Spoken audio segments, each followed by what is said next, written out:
Hello students, let's start our online science class. So, we are in chapter 6, Solid, Liquid and Gases. Through our previous classes, we already learnt about what is matter. What is matter and properties of matter, then the characteristics of solid, liquid and gases. Next, solution, what is solution? Next, types of solution, solubility, solubility of solids in liquids, solubility of liquids in liquids, solubility of gases in liquids, soluble and insoluble substances, separation of insoluble substances from liquids, and separation of soluble substances from liquids.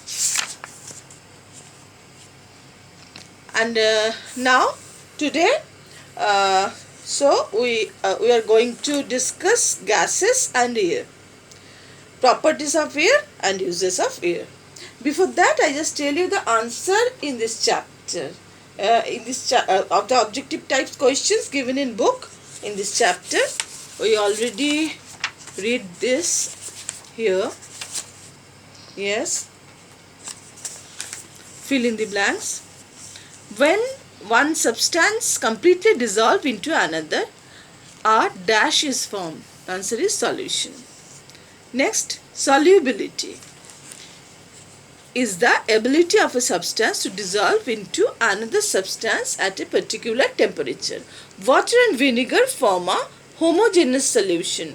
Water and oil form a heterogeneous solution. Substances that dissolve completely in a liquid are called soluble substances.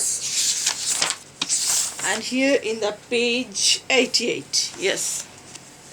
This process to separate heavy insoluble solid particles from water, filtration, decantation, evaporation, distillation. Answer is decantation.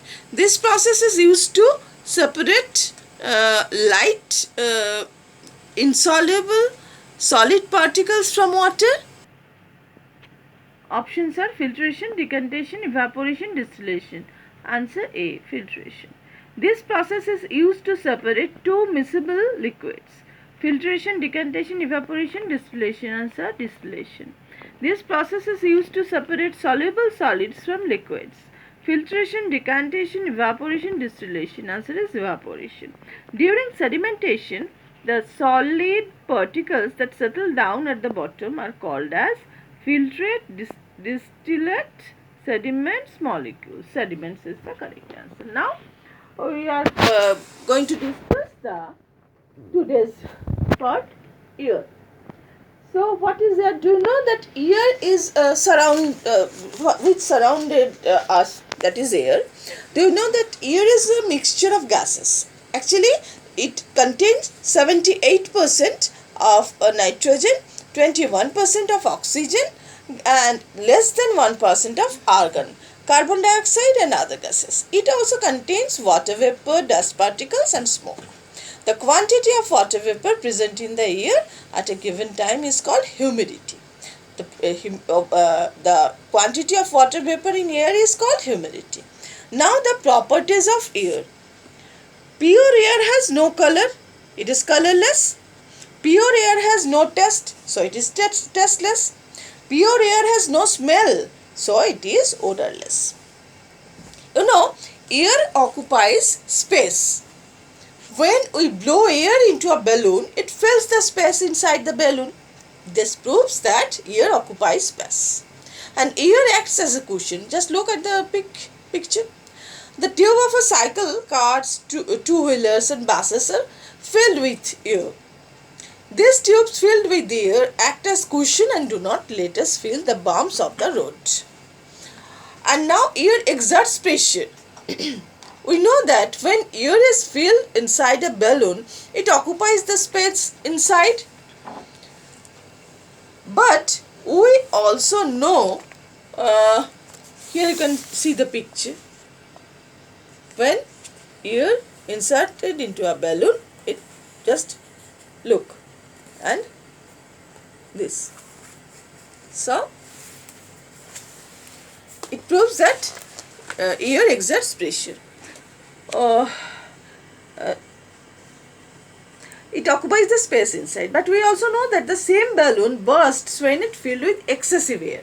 When air is more than the required quantity, then the balloon bursts.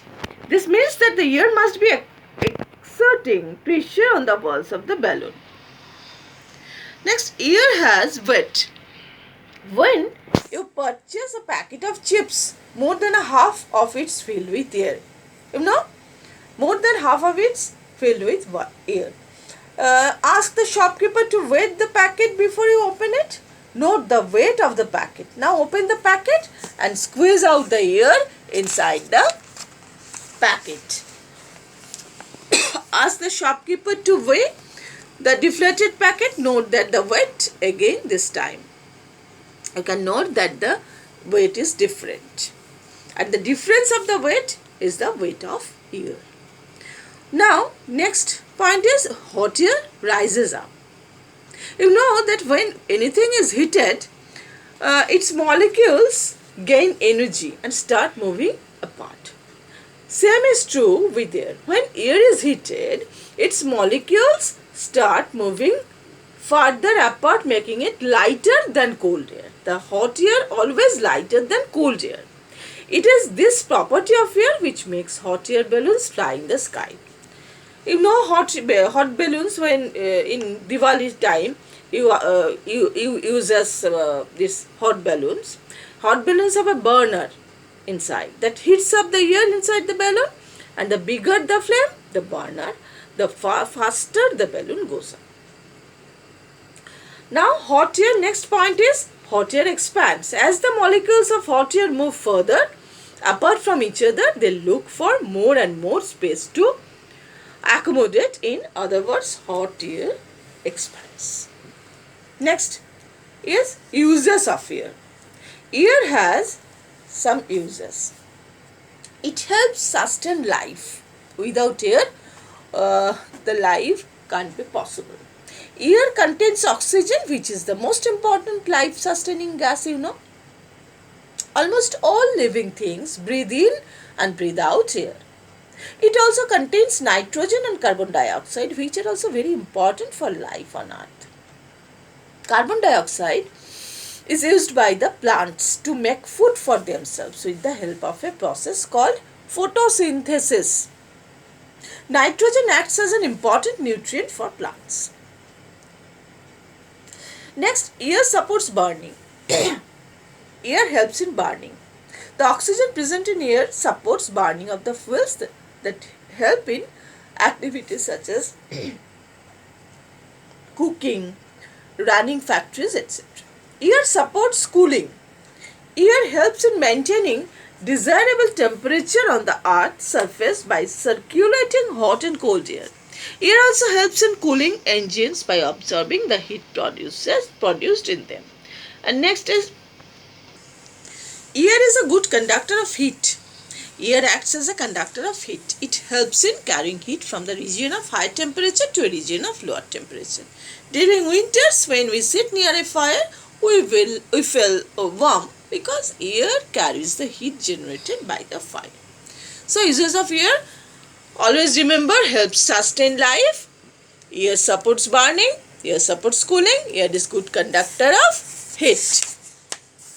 Now, air provides energy. Air in the form of wind is a great source of energy.